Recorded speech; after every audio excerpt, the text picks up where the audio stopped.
Just imagine, you wake up one random day and it's 70 years into the future. This is the story of Steve Rogers. If Tony Stark is the hero who had to change everything about himself to save the world, Steve Rogers is the hero who had to stay exactly the same while the world changed around him. We often hear that Captain America is boring because he's too perfect. He's the Boy Scout.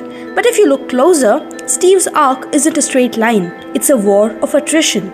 It's a study in what happens when a man with an unbreakable moral compass meets a world that is nothing but grey areas.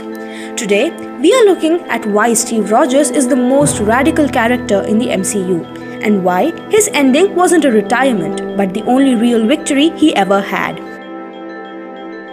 The most important thing to understand about Steve Rogers is that the serum did not change his character, it just gave his character a platform.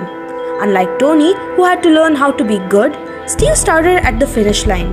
His struggle isn't how do I do the right thing, it's how do I keep doing the right thing when the cost keeps going up. In the first Avenger, he's fighting a clear evil. It's easy to be the good guy when the bad guys are wearing Hydra pins, but the MCU does not let him stay in that comfort zone for long. This is the turning point. When Steve wakes up in the 21st century, he realizes that the good fight has become complicated bureaucracy. In The Winter Soldier, Steve realizes that the institutions he trusted, S.H.I.E.L.D., the government, the systems of power are fallible. This is where his arc gets dangerous. He stops being a soldier for a country and starts being a soldier for an ideal.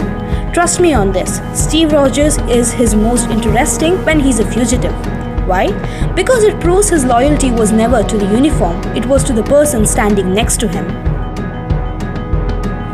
This is the mirror to the Tony Stark video we just did.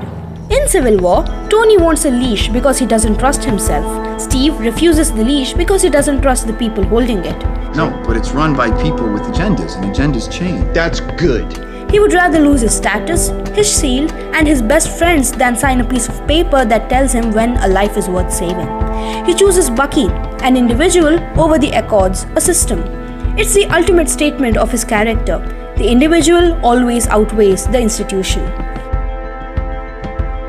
By Endgame, Steve has given everything. He's lost his time, his love, and eventually his best friend.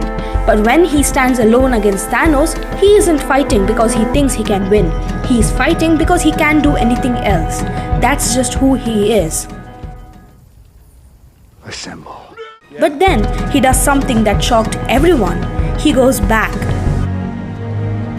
I had a date. For 11 movies, Steve Rogers lived for everyone else. He carried the weight of the world because he was the only one strong enough to hold it. Putting the shield down and going back for that dance isn't him giving up. It's him finally completing his mission.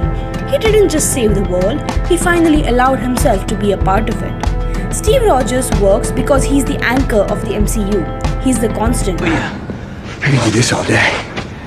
In a universe where everyone is flying, shrinking, or turning green, Steve is the reminder that the most powerful thing you can be is a good man. Tony Stark had to learn how to be a hero. Steve Rogers had to learn how to be a person. And honestly, I think Steve had the harder job. Let me know what you think. Was Steve right to stay in the past, or did he leave the world when it needed him the most? Hit the comments and I'll see you in the next one where we will have a look at timeless power meeting human futility.